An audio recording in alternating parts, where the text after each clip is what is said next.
আমাৰ এনেকুৱা বিভিন্ন সামগ্ৰীৰ লগতে এইবাৰ আমি এখন বাঁহৰ জীপ গাড়ী বনাইছোঁ।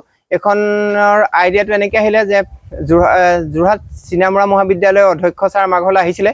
ছাৰে ক'লে যে এখন বাঁহৰ গাড়ী বনাব লাগিছিলে। তাৰপিছতে মই ক'লোঁ ঠিক আছে হ'ব, আমি ছাৰৰ কথাটো সহযোগটো পাই পেলাই মোৰ সহযোগী অঞ্জন তামুলী আৰু ৰাজেন ভূঞাৰ লগত আমি কথাটো পাতি পেলাই আমি 3জন গোট খাই আমি এই বাঁহৰ জীপ গাড়ীখন আজি প্ৰায় 2 মাহৰ পৰা লাগি পেলাই আমি বনাই আছোঁ। এতিয়া প্ৰায় সম্পূৰ্ণ হৈছে। আমি এখন 4 তাৰিখৰ দিনা চিনামৰা মহাবিদ্যালয়ত আমি তেওঁলোকক চমজাই দিম। এখন মোটামুটি কামটো প্ৰায় শেষ হৈছেগৈ বাঁহৰ জীপ গাড়ী। আমি একচুৱেলি সৰুৰ পৰাই এই শিল্পৰ লগত জড়িত হৈ আছিলোঁ। মই একজন স্কুলত পঢ়ি থকা দিনৰ পৰাই হৈ আছে, আপোনালোকৰ চেনেলবিলাকৰ যোগেদি বিভিন্ন ধৰণৰ সম্প্ৰচাৰিত হৈছে।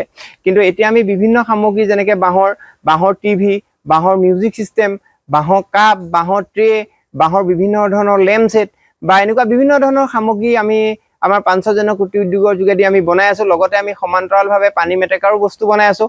আৰু এতিয়া ভাল লাগিছে, এতিয়া বিশেষকৈ মহাবিদ্যালয়বিলাকত এই আমাৰ শিল্পবিলাকক আঁকোৱালি লৈছে। আমি ইণ্টাৰ্ণশ্বিপৰ কাৰণে ছাত্ৰ ছাত্ৰী পঠিয়াইছে। যোৱাবাৰ তিয়ক চন্দ্ৰকমল বেজবৰুৱা মহাবিদ্যালয়ৰ ছাত্ৰ ছাত্ৰী আমাৰ ঘৰত আহিছিল। এইবাৰ আমি উজনি মাজুলীৰ খেৰঘটীয়া মহাবিদ্যালয়ত আমাৰ ইণ্টাৰ্ণশ্বিপৰ প্ৰায় 95জনমান ছাত্ৰ ছাত্ৰীক আমি শিকাই আছোঁ। ইয়াৰ পিছত 6 জুলাইৰ পৰা গোলাঘাটৰ DR কলেজৰ লগত আমাৰ কথা হৈছে, তেওঁলোকেও আমাক মাতিছে। আমি 6 জুলাইৰ পৰা 21 জুলাইলৈকে আমি গোলাঘাটৰ DR কলেজতো আমি এইবিলাকৰ ওপৰত প্ৰশিক্ষণ দিম। লগতে আমি সেৱা ভাৰতী পূৰ্বাঞ্চলৰ যোগেদি আমি বিভিন্ন ধৰণৰ মই সেৱা ভাৰতী পূৰ্বাঞ্চলৰ লগতো জড়িত হৈ আছোঁ। যোৰহাট জিলাৰ সংযোগৰ দায়িত্ব আছে।